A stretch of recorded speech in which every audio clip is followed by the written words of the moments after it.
Bonsoir, nous ouvrons sur cette triste nouvelle qui a barré la une du journal dakarois Libération ce matin. Cette dame qui, d'après le journal, devait subir une césarienne à l'hôpital Amadou Sakhir Mbaye de Louga, aurait succombé après avoir souffert pendant de longues heures dans l'indifférence totale du personnel médical sur place. Une plainte a été déposée et le procureur de Louga a été saisi. Si les enquêtes confirment la négligence médicale à cet hôpital de Louga, l'État du Sénégal, à son niveau le plus haut, devra alors fortement réagir, sévir, revoir et renforcer la formation des sages-femmes, car c'est un métier qui demande beaucoup de sérieux, beaucoup d'abnégation et beaucoup de compassion. Le président de la République, M. Macky Sall, président en exercice de l'Union africaine, a tweeté sur une conversation qu'il a eue avec le président ukrainien Volodymyr Zelensky. Le tweet du président lit « Je remercie le président Zelensky pour son appel de ce jour. Nous avons évoqué l'impact de la guerre en Ukraine sur l'économie mondiale et la nécessité de privilégier le dialogue pour une issue négociée du conflit. J'ai noté également sa demande de faire une communication à l'Union africaine. » Fin de tweet. Politique sénégalaise, la coalition Yewwi Askan Wi vient de lancer le réseau des élus locaux du Sénégal, REEL. Cette association, initiée par la conférence des leaders de Yewwi Askan Wi, va regrouper les maires et les présidents de conseil départemental. L'opposition affirme ainsi sa volonté de rompre avec l'association des maires du Sénégal, AMS. Le REEL se dit ouvert à tout autre élu de l'opposition et même de la mouvance présidentielle qui verrait en lui les meilleures solutions pour la gestion de sa collectivité. Au Sénégal, la location des terrains de football est devenue une affaire florissante. Voici le reportage de Seydina Abagay. Des cités résidentielles à la banlieue de Dakar, en passant par les quartiers populaires, les pratiquants de football ont laissé les terrains sablonneux pour les enceintes en gazon synthétique installés un peu partout dans la capitale. On ressent un énorme plaisir à jouer sur du gazon. C'est plus confortable que le sable, les sensations ne sont pas les mêmes. On n'a que le sport et c'est très important pour nous d'avoir un environnement favorable à sa pratique. Une forte demande et un business florissant pour beaucoup d'investisseurs privés qui multiplie la construction de terrains de football dans la capitale. Mais entre 18h et minuit, les gens aiment jouer entre 18h et minuit, mais si c'est les abonnés, ils viennent entre 18h et 21h. Les revenus dépendent des jours, mais c'est entre le jeudi et le dimanche que les recettes sont plus élevées. On se retrouve facilement avec 3 millions de recettes par week-end grâce à nos 3 terrains. Parfois, comme on a 3 terrains. À la base de ce business des infrastructures de football, la vision d'un homme, Mathieu Chupin, président du club sénégalais de Dakar Sacré-Cœur. Son ambition de départ était de mettre en place un business model viable. Le business model de notre club de football professionnel, c'est ça. C'était de trouver une activité qui pouvait générer des moyens réguliers nous permettant de développer sereinement l'activité football professionnel. Donc DSC, c'est 3 secteurs, le foot pro, le sport loisir et la partie sport solidaire, puisqu'on est très engagé sur le social. Donc c'était ça le concept au départ, et on a réussi à mettre ça en place à partir de 2010, et c'est vrai qu'on a été les premiers, et ça a été un succès assez important jusqu'à ce jour. Un succès qui a inspiré les clubs traditionnels qui peinaient à assurer le fonctionnement de leurs entités. Ces derniers ont vite trouvé un moyen de renflouer leurs caisses.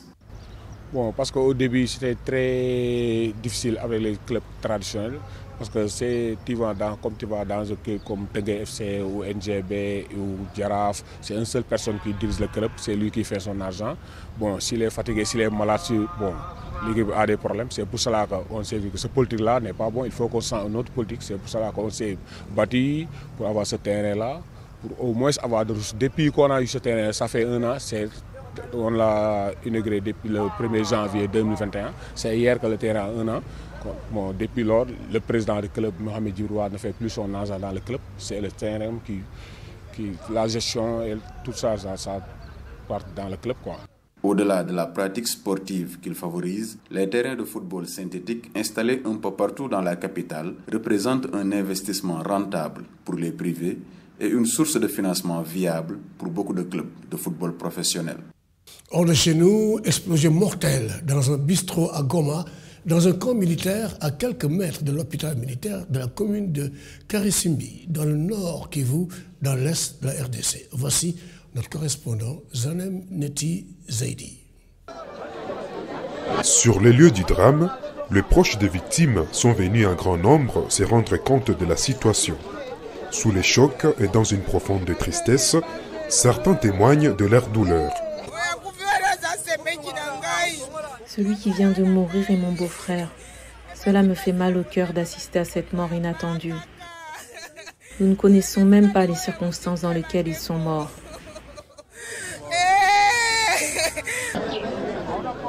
De nombreux proches des victimes n'ont pas tardé à demander l'ouverture d'enquête pour éclairer les circonstances de l'explosion, comme Léopold qui a perdu sa sœur et son beau-frère.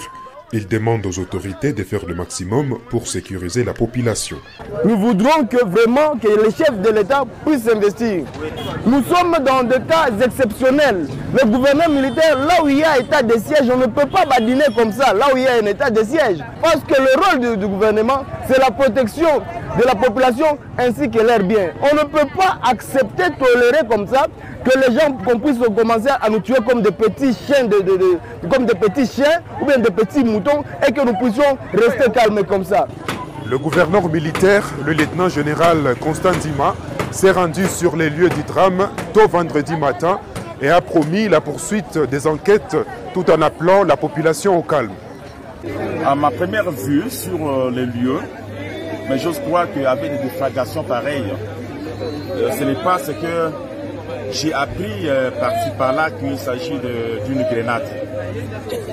En vue des impacts et de déflagration, j'estime que ça doit être un engin explosif improvisé, que seuls les scientifiques vont nous déterminer. Pour l'instant, c'est 6 morts, et parmi lesquels nous déplorons aussi des officiers supérieurs. Outre les 6 morts, il y a également une quinzaine de personnes blessées et internées à l'hôpital militaire qui se trouve également dans les camps où nous nous trouvons présentement. Beaucoup de ces blessés sont dans un état critique, ce qui risquerait d'alourdir les bilans dans les heures qui suivent. Zanem Neti Zaidi pour VOA Afrique, Goma. Musique pour clore cette édition. Chez les Kuti, la musique, c'est une affaire de famille. 25 ans après le décès du musicien Fela Kuti, son fils Femi et son petit-fils Meid perpétuent son héritage en faisant résonner son afrobeat engagé à travers le monde. Le père et le fils attirent toujours les foules lors de leur tournée dans les villes européennes ainsi qu'au Shrine, rouvert en 2000 par Femi, et où, férus de musique, nostalgiques de Fela et expatriés européens se retrouvent chaque week-end. Avec leur double album commun intitulé Legacy, Héritage en français, père et fils étaient nommés cette année aux Grammy Awards, les récompenses américaines de la musique, dont la cérémonie s'est tenue lundi dernier à Los Angeles. Mon père, je pense, a eu l'idée du nom Legacy et du plus à la fin, en ce sens que c'est dans le continuum. Ça ne commence ni ne finit avec nous. L'héritage va toujours grandir, ça va toujours progresser. Ce n'est peut-être pas musical, mais l'idéologie de la famille sera toujours représentée. Il s'agit de la 5e sélection aux Grammys pour Fela Kuti, qui a commencé sa carrière en jouant dès l'âge de 17 ans aux côtés de son père, le légendaire Fela. C'est la première pour Made Kuti. À 26 ans, il joue tous les instruments enregistrés sur les chansons qu'il a lui-même composées pour cet album, qui est son premier opus, saxophone, trompette, piano, guitare, percussion et basse. Dans la famille Kuti, un autre fils de Fela, Seun Kuti, a également été nommé aux Grammys en 2018. C'est très excitant pour moi parce que c'est mon bébé, c'était un bébé, je l'ai vu grandir, il est maintenant un homme et c'est incroyable, c'est tellement beau. Il ne sera pas mon père, Mais il aura un peu de mon père en lui. Il ne sera pas moi, mais il aura un peu de moi en lui. Ce fut un grand défi pour Madé de marcher sur les traces de ses ancêtres. Mais il a monté son propre groupe et a joué de tous les instruments sur son premier album.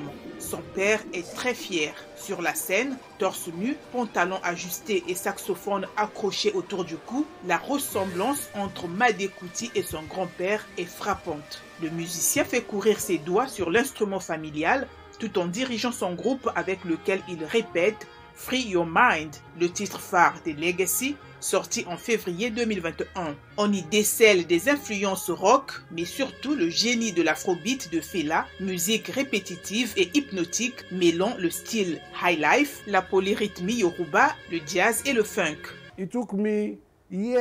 Ça m'a pris des années, regarde. Ma vie était misérable et pour me retrouver dans un tel chaos, parce que mon père était énorme. Maintenant, il a un grand-père énorme, un père énorme. Et puis, pour se retrouver tout de suite, c'est beau.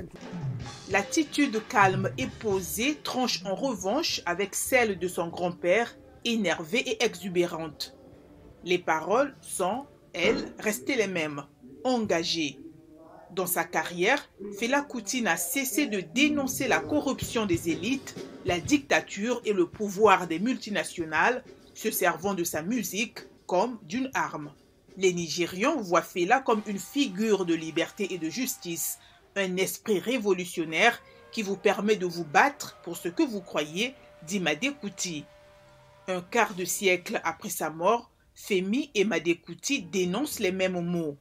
Le Nigeria n'est plus une dictature militaire et a renoué en 1999 avec la démocratie, mais la corruption endémique, l'extrême pauvreté, les inégalités criantes et les abus ont perduré. Voilà, c'est la fin de cette édition de Headline News. Merci de l'avoir suivi. Restez sur BNews International. Bonsoir.